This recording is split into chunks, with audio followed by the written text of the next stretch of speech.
ലോക test championship point ടേബിളിൽ വീണ്ടും മാറ്റം വന്നിരിക്കുകയാണ്. ക്രൈസ്റ്റ്ചർച്ച് ടെസ്റ്റിലെ കുറഞ്ഞ ഓവർ നിരക്കിന്റെ പേരിൽ ഇംഗ്ലണ്ടിനെയും ന്യൂസിലൻഡിനെയും പോയിന്റുകൾ വെട്ടിക്കുറച്ചതോടെ 5ാം സ്ഥാനത്തായിരിക്കുന്ന ശ്രീലങ്ക പോയിന്റ് പട്ടികയിൽ 4ാം സ്ഥാനത്തേക്ക് ഉയർന്നിരിക്കുന്നു. 4ാം സ്ഥാനത്തായിരുന്ന ന്യൂസിലൻഡ് 5ാം സ്ഥാനത്തേക്ക് വീണു പോയിന്റുകൾ വെട്ടിച്ചുരുക്കിയതോടെ ലോക ടെസ്റ്റ് ചാമ്പ്യൻഷിപ്പിൽ ഫൈനലിലെത്താനുള്ള ന്യൂസിലൻഡിന്റെ നേരിയ സാധ്യതകൾക്ക് തിരിച്ചടിയേറ്റു. ഇംഗ്ലണ്ടിനെതിരായ അവസാന 2 ടെസ്റ്റുകളിൽ ജയിച്ചാലും ന്യൂസിലൻഡ് ഫൈനലിലെത്താൻ നേരിയ സാധ്യത മാത്രമാണ് ഇപ്പോൾ ഉള്ളത്. ക്രൈസ്റ്റ്ചർച്ച് ടെസ്റ്റിൽ ഇംഗ്ലണ്ടും ന്യൂസിലാൻഡും നിശ്ചിത സമയത്ത് മുനോവർ കുറിച്ചാണ് എറിഞ്ഞിരുന്നത്. ഇതോടെ ലോക ടെസ്റ്റ് ചാമ്പ്യൻഷിപ്പിൽ ഇരു ടീമുകൾ 3 പോയിന്റ് വീതം നഷ്ടമായി.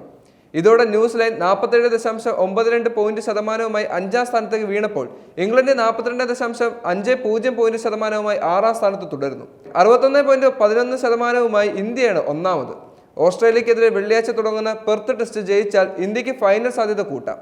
ശ്രീലങ്കയ്ക്കെതിരായ ആദ്യ ടെസ്റ്റിൽ ജയത്തോടെ 59.26 പോയിന്റ് ശതമാനവുമായി ദക്ഷിണാഫ്രിക്ക 2ാം സ്ഥാനത്തേക്ക് കയറിയപ്പോൾ 57.69 പോയിന്റ് ശതമാനവുമായി ഓസ്ട്രേലിയ 3ാം സ്ഥാനത്താണ്. 50 പോയിന്റ് ശതമാനവുമായാണ് ശ്രീലങ്ക 4ാം സ്ഥാനത്തെത്തിയത്. എന്നാൽ കുറഞ്ഞ ഓവർ നിരക്കിന്റെ പേരിൽ പോയിന്റുകൾ വെട്ടിക്കുറച്ചതിനെതിരെ England captain Ben Stokes social മീഡിയയിലൂടെ വിമർശനം ഉന്നയിച്ചു. 10 മണിക്കൂറിനുള്ളിൽ മത്സരം പൂർത്തിയായെന്നും പിന്നെ സമയം ബാക്കി ഉണ്ടായിരുന്നുവെന്നും സ്റ്റോക്ക് ഇൻസ്റ്റഗ്രാമിൽ സ്റ്റോറിയിൽ പറയുന്നു.